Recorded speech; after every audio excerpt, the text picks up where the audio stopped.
How do we go about identifying leases? The standard gives us a basic definition. Where one party, the lessor, grants another party, the lessee, the right to use an asset for a period of time in exchange for payments. Sounds pretty straightforward. Not quite. Once a lease has been identified, we have to classify it into a finance or operating lease. Why? Why does it matter so much, or why is the distinction such a big deal? Well, it comes down to how that lease gets reported in the institution's financial statements. And that can make or break their financial picture. No pressure then. So walk us through these two parts. What sets a finance lease apart from an operating lease? With a finance lease, you are essentially treating it like you bought the asset outright.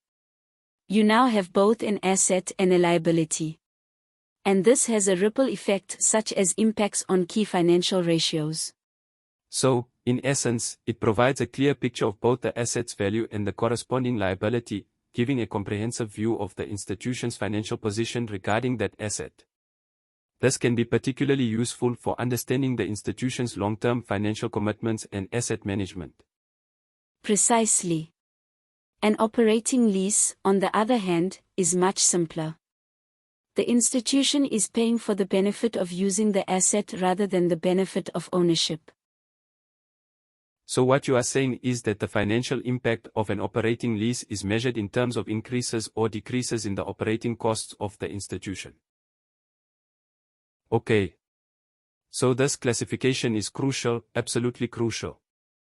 But how do we actually figure out if a lease is finance or operating? Aha. The million-dollar question. Well, the standard provides some clues. It calls them indicators, but stresses that judgment is key. Judgment, okay, we can't just blindly apply these indicators. Got to look at the specifics of each agreement. Gotcha. But spill the beans, what are some of the things that scream finance lease? One of the biggest giveaways is whether ownership of the asset transfers to the lessee at the end of the lease. It's like a purchase in disguise. It basically is. Why not treat it that way from the get-go? Makes sense. What else? Another big one is a bargain purchase option. The agreement says you can buy the asset at the end for a price that is way below market value. That is a strong indicator you are on the road to owning the asset. So, a guaranteed sweet deal at the end probably means it's a finance lease hiding in plain sight. Are there other clues we should be aware of? Absolutely. Even without a guaranteed ownership transfer or a bargain purchase option, there are other things to consider, such as the lease term itself. If the lease covers a major chunk of the asset's useful life, that's a sign it might be a finance lease. So even if you don't end up owning it, if you are using it for most of its life, you are essentially taking on the risks and rewards of ownership. Exactly.